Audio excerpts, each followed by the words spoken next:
Some people might wonder what public health has to do with dental health, but one thing I've realized through some reading is that dental health actually impacts more health aspects than just our mouth and our teeth. Yes, that is true. Welcome to the Southwest Utah Health Podcast. For the nearly 300,000 people living in the region, public health is the ounce of prevention that's worth a pound of cure. This is Dave with the Southwest Utah Public Health Department. I'm here with Camille. Camille is from Utah Tech's Dental Hygiene Program, and so it's good to have you talking with us today. Some people might wonder what public health has to do with dental health, but one thing I've realized through some reading is that dental health actually impacts more health aspects than just our mouth and our teeth. Yes, that is true. So the work that you're doing right now, you're a student there, right? I am. I'm a junior at the program right now. And so it's a bachelor's level program? It is. Some hygiene programs are an associate, but the one at Utah Tech is a bachelor. And you guys get to the point where you do a lot of hands-on type of stuff. What are the current recommendations for toothbrushing? Toothbrushing should be done every morning and night, and between meals would be great, but even rinsing with water after eating can help flush the food and like sugars off the teeth. When it comes to kids, what are ways that kids can be taught dental health, even as when little babies start developing their baby teeth?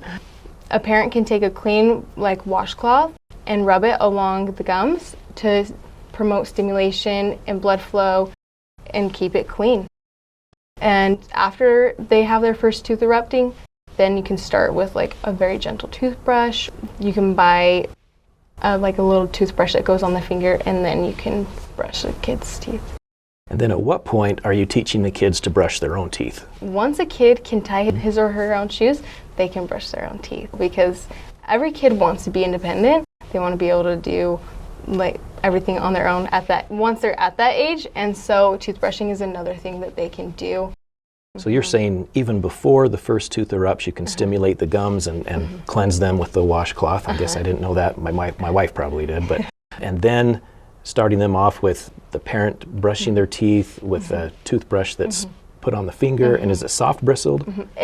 I think it's made of rubber or silicone. But once they have their molars, the posterior teeth in, you can use a regular toothbrush with soft bristles. When do you recommend that kids get their checkup? Right now, the recommendations, and it's been this way for as long as I've known, is every 6 months. Okay. Unless you need it more often, if there's gingivitis or something that they need to treat. But every 6 months is great. And for kids when they are younger, 1 year old, 3 years old, they don't need the full appointment. Their appointments are going to be very short, just for the dentist to look and see and how everything is developing. And so their appointments won't be like an adult appointment, but it'll be good for them. Is there anything that parents or adults can model for kids that I've missed as far as encouraging them or getting them into their own habit of taking care of their teeth? I think definitely by leading the example, by parents showing them they brush their teeth, they floss, and even taking them to their appointments at the dentist so the kids can watch their parents. It's okay, it is mom or dad's turn, the parents' turn to have a dental cleaning, and so when it's their turn, they know what to expect and they're ready for it. Yeah, I'm thinking with whether kids go to get their shots or a checkup or the dentist, it's something a lot of kids are afraid of, or they think of drills or they think of pain. And so what are you learning as far as kids are concerned to help them relax and be more at ease in the dentist chair? And if you don't know anything right off the bat, it's okay. I reflect on my own personal experience. Right. Yeah, as a child, I was afraid to go to the dentist. I did have a lot of cavities, and I didn't like to go. But as I've gotten more educated and learned how to take care of my teeth, I look forward to going to the dentist.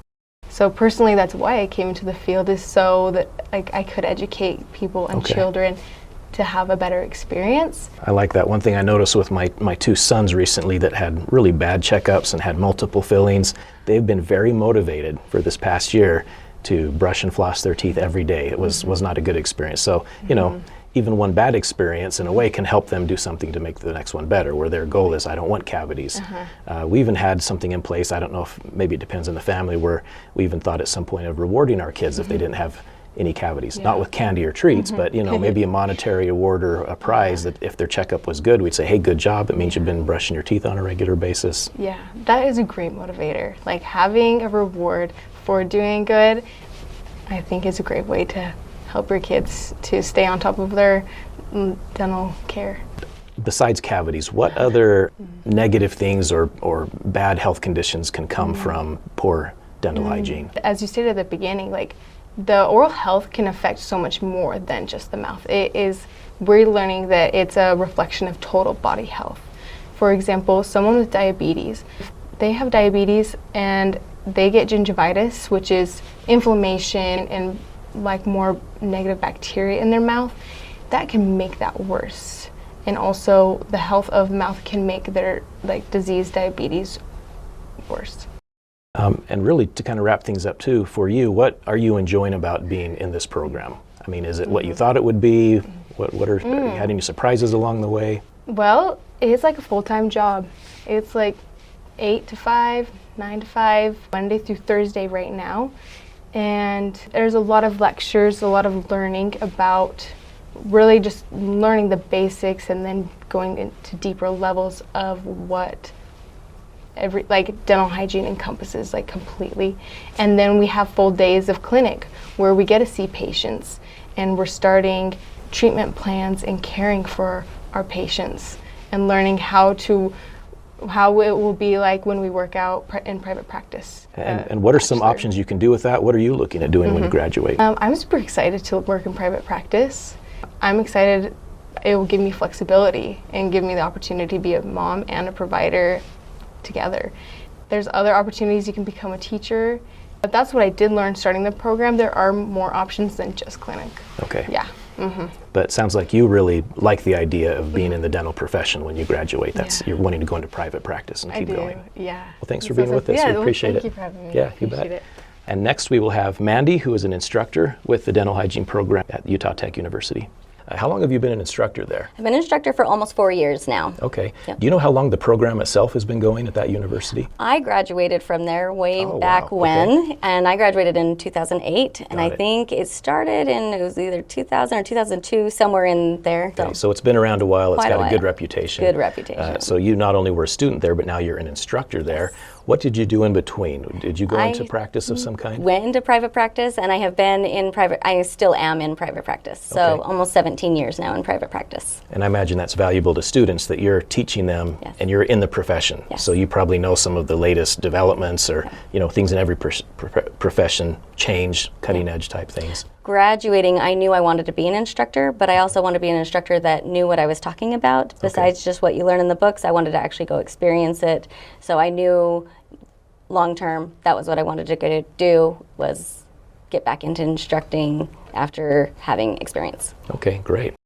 Can you talk a little bit about the concept that dental health involves the whole body? It's not just your teeth in your mouth. Absolutely. If you take good care of your mouth, you're going to have better health overall, and if you don't, you might have some other issues. What are some of those issues? Yeah, so one of the biggest issues is when you have, your gums can get infected. So if you're not taking good care of your teeth, your gums can get infected. You get tooth infections as well, and that can also cause a lot of problems. But any infection in your body can spread. And so when your gums are infected or when your teeth are infected, it can then get into the bloodstream, it can affect your kidneys, it can affect your heart. If you have a prosthetic joint or a hip, it can reinfect that. So we have to know, when you go to the dental office, you often have to fill out paperwork, and there's like 50,000 questions. There is a reason for every one of those questions. So make sure that you're updating your health when you go in, because there's lots of things where you might have to take an antibiotic before you get your teeth cleaned, and depending on what surgeries you might have had recently. So there's a lot of things that the mouth is just the entryway to your body. It reflects the rest of the body, so definitely. Probably people don't often think about that. They don't. You can get a dangerous infection through your gums or through people something die going every wrong. year Okay. from it. And I have patients all the time, and I will ask them, have you had any medical changes? And they're like, nope. And then I find out after the cleaning, yep, I had surgery, but I didn't think you needed to know about it. Well, we do. So please, just answer the questions. Don't always think, oh, it doesn't relate to my mouth, because it very well could. Okay. So besides just not brushing and flossing on a regular basis, what are some bad habits that people have that affect their dental health? Yeah, great question. So Diet is a big one. And so there's a lot of cariogenic foods, meaning that they cause cavities. And you don't really think that they are a cavity-causing food because they're not always the sugar that we think of. We know candy. Everybody knows candy, right? But then you've got your sodas. And even if it's diet soda, meaning sugar-free soda, it is still very acidic. So people are like, oh, I'm drinking diet soda, I'm fine. And it's not. You're just bathing your teeth in acid all day long. Coffee's acidic. Energy drinks are acidic. Pretty much anything but water. Milk is basic, but it turns into sugar after you've drinking it. So then you're just pretty much anything but water. So it's not how much you're drinking, it is how often. Are you drinking that soda for 2 hours, or did you have it for 30 minutes at lunch? So if you can, I don't care if you drink 2 liters in 30 minutes versus 8 ounces in 2 hours. If you're bathing your teeth in acid for 2 hours, that's going to be a lot more damaging on your teeth. Maybe not your kidneys, but on your teeth speaking, then that 2 hours of soaking your teeth in acid is going to do a lot more damage than if you drink 2 liters in 30 minutes. Does that make sense? Yeah, so it's interesting. Frequency, not quantity. So people will tell me all the time, don't take away my soda. And I'm like, you can still drink your soda, but keep it quick and drink with water after. Swish with water really vigorously after. Those kind of habits will make a big difference. Another quick one is crackers. That's a salty snack. You don't think that that would be a problem, but it turns into sugar. It's simple starches, so it's going to turn into sugar. And the crackers that you're talking about in either some of those savory snacks are actually gooey and sticking to your teeth a lot like candy might. If you're going to choose a candy, choose chocolate. It melts faster in your mouth. And I like that I just heard a health professional recommend chocolate. I think that's exciting. If you're going to choose the lesser of the two. of evils. I am a chocolate-holic, so you know that's that's my go-to. Okay. What about smoking? Have you people that smoke? That's another thing that you're constantly inhaling something that I know can stain the teeth, but can it cause tooth decay as well? Cause a lot of problems. It's going to cause a lot of problems for your overall health, which we know a lot about, but definitely in the dental field as well. So, and now it's not just smoking. Now we're looking at vaping, and because they're making it all these sweet flavors, it's getting younger and younger. So these younger teenagers and tweens are starting to vape. And yes, so the smoking causes a lot of problems, and what it does is it dries out the mouth a lot, and it's a vasoconstrictor, so you're getting less blood flow through your mouth, so then your immune system's turned off, and so it gets to be really complicated. Especially, it doesn't actually cause gum disease. It accelerates gum disease. So if you have a healthy mouth to begin with and you continue your healthy habits and you start to smoke, you might not have these results. But if you have any bit of gum disease present in your mouth, it will accelerate it. So you're going to get more bone loss quicker. You're going to get more infection quicker. Got it. And so it makes it really aggressive. So I watched a commercial that I loved, and it was an anti-smoking commercial. And it was basically the guy was paying for the pack of cigarettes with the tooth. He was handing every time you take that pack of cigarettes, you're handing over your teeth.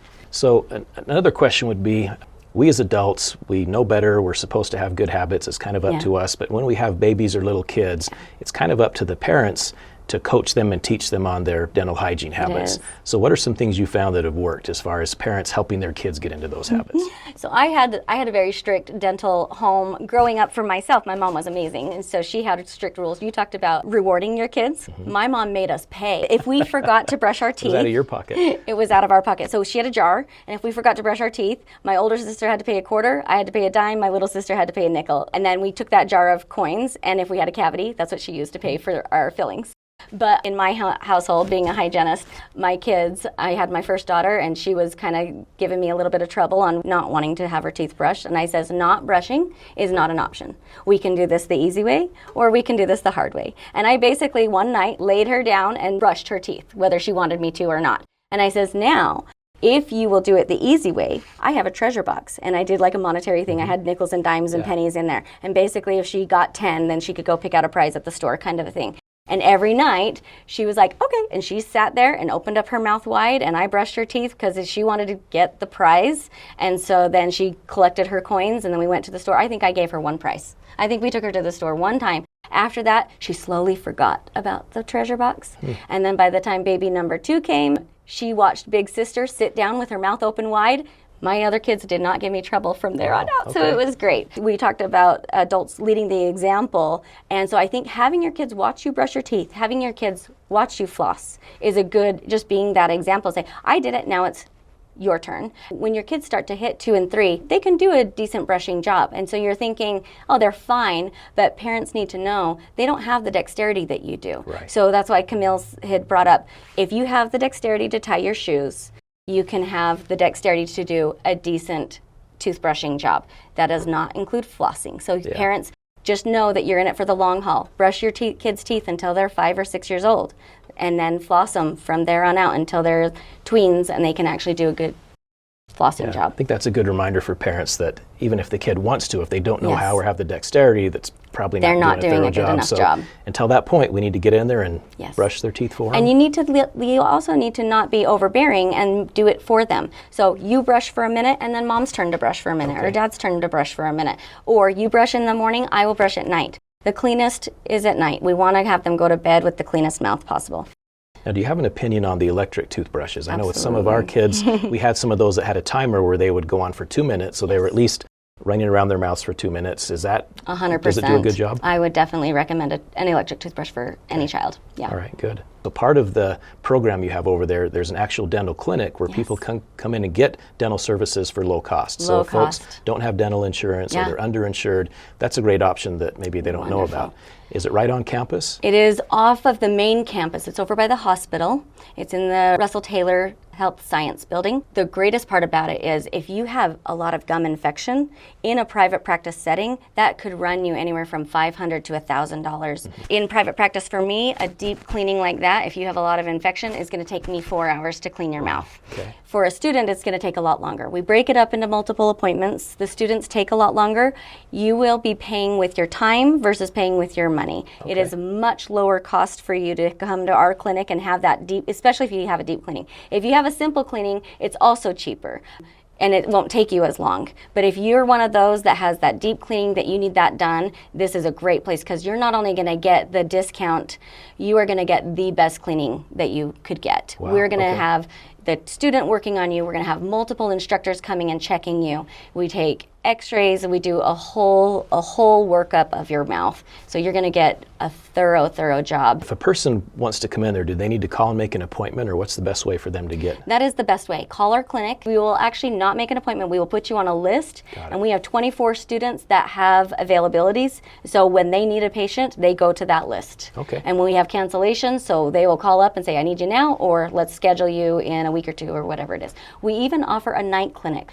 It helps those working parents that can't take the time off work. What population do you see yourself serving there? Is it all ages come in, or what's the bulk? So it's really across the... So our students have certain requirements that they have to meet or they don't graduate. So sometimes people are embarrassed to come in and get their teeth worked on because often it's been a long time. We want you because you're worth more to my students for their grade. And so the more tartar buildup, the more infection, the more points for our students. So don't ever I hope that our community wouldn't let that inhibit them from getting care. And then also they need elderly, that's one of their requirements. They need children, they need adolescents, they need just a regular healthy meal. So they have requirements that they need. And so pretty much everybody and everything. Do you serve, is it mainly St. George area, Washington County? Our clinic is in St. George, and so because of that, it's going to collect more of the St. George population. But I have had patients that have come all the way from Mesquite and Cedar City, and they make the drive because they know, and they don't just come once and get their teeth taken care of. They are now regular patients there. They will make that drive every 3 months if they need. So if you have a lot of gum infection, we see you on a 3-month basis. Okay. So some come every 3 months. So it's not just a one-time thing. You can become their provider for their every 6-month checkup or more if needed. Yeah. Okay. A really cool thing about the Taylor building is we have actually partnered up with the U of U. And so the U of U has a dental clinic. So getting your teeth, not just we clean, but they fix. And so if you have dental work that needs to be done, we have a few dentists that come down from up north, and they actually work in that same building as us. And so they can provide discounted dental care. So if you have cavities or anything like that, or extractions that need to be done, it's all in the same building. So come to us, get your teeth examined and cleaned, and then we can say, hey, we see something that looks concerning, go see these guys. So it's all kind of a big partnership on serving our community. So you connect them with that dental clinic that comes down from U of U. Anything I missed? Anything else that you want to mention about the clinic or your program? It's a great program. We have amazing instructors that really care about our community and that also care about our students. And we're a very tight-knit community there. I love it. Thank you, and thanks for all you do. Yep, thank you. This podcast was brought to you by the Southwest Utah Public Health Department. For more information, visit swuhealth.gov.